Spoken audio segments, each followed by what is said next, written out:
plus un type que j'adore, mais vraiment, ce type n'a fait que des merveilles, enfin que des livres absolument que j'ai, il n'y a pas d'autre mot que j'ai aimé. Le cas Edward Einstein, sur l'histoire du fils de Einstein, qui est Angélus, qui est une pure merveille, intelligente, plein de sens, d'émotions, qui est aussi une partie de notre histoire de la société occidentale. Il y avait les derniers jours de Stefan Zweig, qui était absolument aussi, vous n'avez pas lu.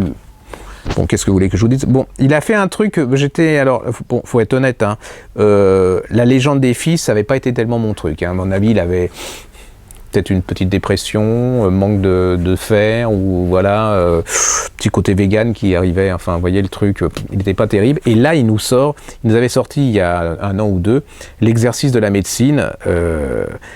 C'est l'histoire d'une femme qui est fascinée par la médecine, mais elle est juive.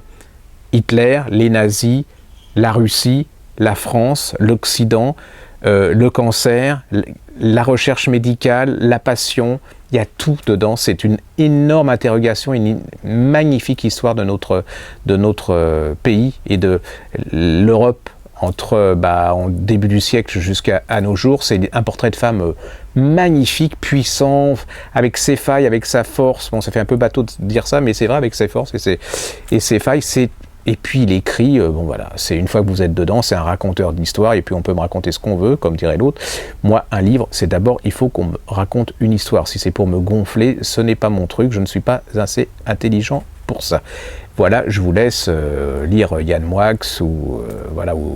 Donc, allez-y, l'exercice de la médecine, c'est pas cher, de Laurent Sexic, et c'est chez J'ai lu.